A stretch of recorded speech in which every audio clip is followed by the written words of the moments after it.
اللهم بلغنا رمضان اللهم بلغنا رمضان۔ ویڈیو کے نیچے سبسکرائب کے بٹن پہ کلک کریں، بیل کے آئیکن پہ کلک کیجئے تاکہ ہر نئی ویڈیو کی نوٹیفیکیشن آپ کو مل جائے۔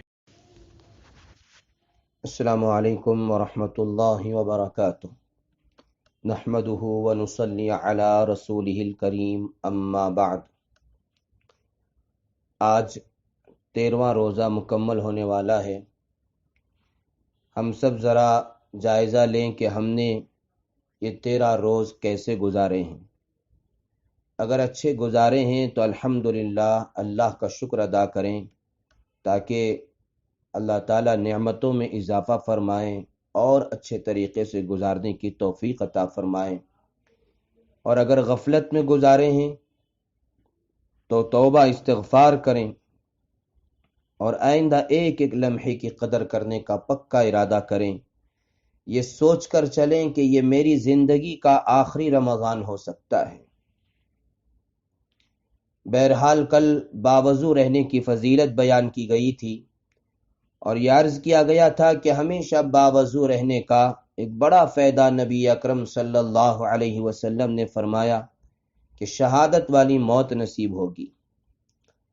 ایک حدیث میں آپ نے فرمایا ہے کہ یبعث کل عبد علی ما مات، کہ ہر بندہ قیامت کے دن اسی حالت میں اٹھایا جائے گا جس میں وہ فوت ہوا ہے۔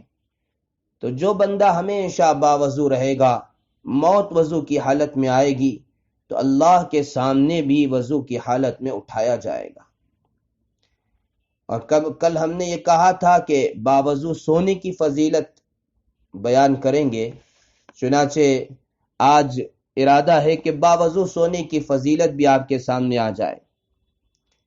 ویسے اکثر لوگ رات کو باوضو سونے میں سستی کرتے ہیں۔ اصل میں شیطان ان کے دل میں یہ خیال ڈالتا ہے کہ یہ وقت عبادت کا نہیں ہے، اب تو سونا ہی ہے، وضو کرنے سے کہیں نیند ہی نہ اڑ جائے۔ ایسا ہرگز نہیں کرنا چاہیے۔ رات کو باوضو سونا نبی اکرم صلی اللہ علیہ وسلم کی سنت مبارکہ ہے۔ حضرت عائشہ رضی اللہ تعالیٰ عنہ فرماتی ہیں کہ رسول اللہ صلی اللہ علیہ وسلم جب سونے کا ارادہ فرماتے تو نماز کی طرح وضو فرماتے، اور صحابہ اکرام سلف صالحین اس کا بہت اہتمام کرتے تھے۔ وہ ڈرتے تھے کہ کہیں بے وضو سوئے ہوئے ہوں اور ان کو اس حالت میں موت آ جائے۔ حدیث پاک میں اللہ کے نبی صلی اللہ علیہ وسلم نے ارشاد فرمایا ہے کہ جو انسان رات کو باوضو سوتا ہے تو اس کے ساتھ ایک فرشتہ رات گزارتا ہے۔ وہ بندہ رات کو جس وقت بھی اٹھتا ہے وہ فرشتہ اللہ سے دعا کرتا ہے، اے اللہ اپنے فلاں بندے کی مغفرت فرما، اس نے رات طہارت کی حالت میں گزاری ہے۔ ایک دوسری حدیث میں اللہ کے نبی صلی اللہ علیہ وسلم نے ارشاد فرمایا ہے کہ جو مسلمان باوضو اللہ کا ذکر کرتے ہوئے سو جاتا ہے تو وہ رات کو جس گھڑی میں بیدار ہو کر اللہ تعالیٰ سے دنیا اور آخرت کی جس بات کا سوال کرے گا اللہ تعالیٰ اسے عطا کر دیں گے۔ تو دعائیں قبول ہوتی ہیں باوضو سونے سے۔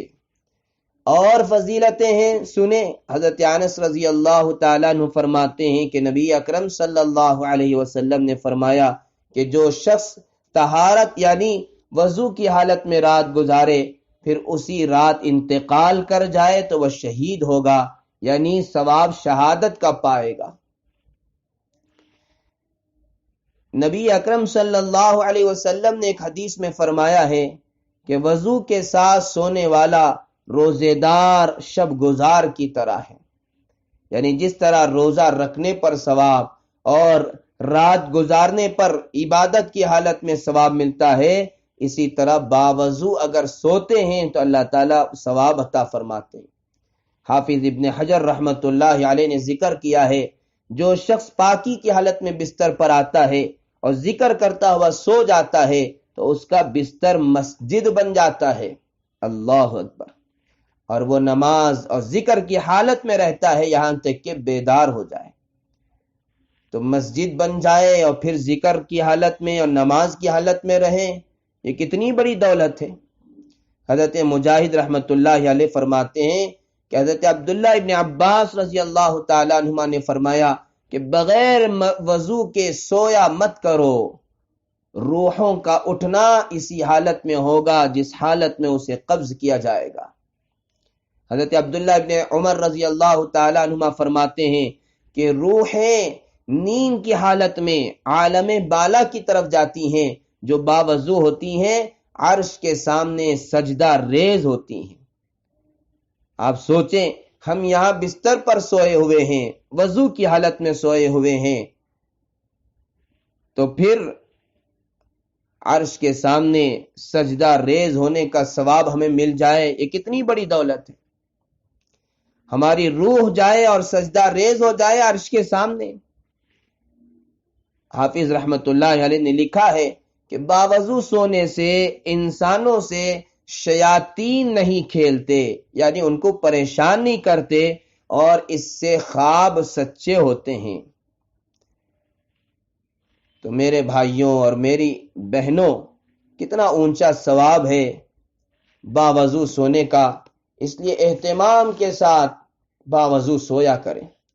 شیطان اور نفس سستی کراتا ہے، تو ہمارے اکابرین میں سے حضرت مولانا ڈاکٹر عبدالحی صاحب رحمۃ اللہ علیہ نے لکھا ہے، بلکہ ان کی بات حضرت مولانا تقی عثمانی صاحب دامت برکاتم نے نقل کی ہے کہ میں جب سستی ہوتی ہے تو اپنے آپ سے یہ کہتا ہوں، اپنے نفس سے کہتا ہوں کہ چلو صرف استنجا کر کے آ جائیں گے، اپنے آپ کو حمام تک لے کر جاتا ہوں، اور جب حمام میں پہنچ جاتا ہوں، استنجا کر لیتا ہوں، تو پھر اپنے آپ کو، اپنے نفس سے کہتا ہوں کہ چلو صرف فرض وضو کر لیں گے۔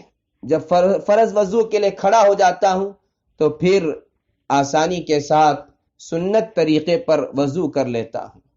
تو یہ ہم اپنے نفس کو بھی اس طرح بہلا پسلا کر وضو کے عادی بنائیں۔ اور ایک بات یاد رکھیں، آج کل اس مہلک بیماری کی وجہ سے اکثر ڈاکٹرز یہ کہہ رہے ہیں کہ بار بار ہاتھ وغیرہ صابن سے دھوتے رہیں، سینیٹائزر کا استعمال کریں۔ میں آپ کو ایک ایسا بہترین سینیٹائزر بتا رہا ہوں، اور وہ بھی اس کائنات کے سب سے بہترین ڈاکٹر حضرت محمد عربی صلی اللہ علیہ وسلم کا بتایا ہوا نسخہ ہے، جس سے صرف کرونا وائرس ہی نہیں، اس سے بھی خطرناک وائرس جن کو ہم گناہ کہتے ہیں، جو ہمیں نظر بھی نہیں آتے۔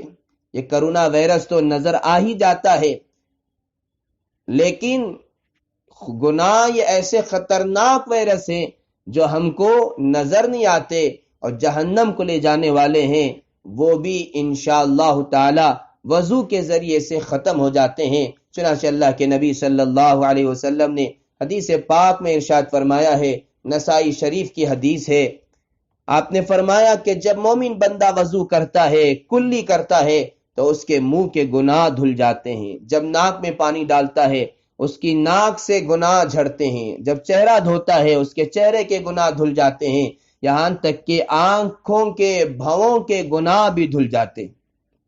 اور جب ہاتھ دھوتا ہے، اس کے ہاتھ کے گناہ، یہاں تک کہ ناخون کے نیچے کے گناہ دھل جاتے ہیں۔ پھر جب سر کا مسح کرتا ہے تو سر کے گناہ دھل جاتے ہیں، یہاں تک کہ اس کے کانوں کے گناہ بھی دھل جاتے ہیں۔ پھر جب وہ اپنے دونوں پیروں کو دھوتا ہے تو اس کے دونوں پیروں کے گناہ بھی دھل جاتے ہیں، یہاں تک کہ پیروں کے ناخون کے گناہ بھی دھل جاتے ہیں۔ پھر اس کا مسجد کی طرف چلنا اور نماز پڑھنا، یہ گناہوں کی معافی کے بعد بلندی درجات کا باعث ہوتے ہیں۔ اللہ تعالی مجھے اور آپ سب کو ہمیشہ باوضو رہنے کی توفیق عطا فرمائے، اور اس پر اللہ تعالی اس رمضان ہی میں عمل کرنے کی اور پوری زندگی عمل کرنے کی توفیق عطا فرمائے۔ وآخر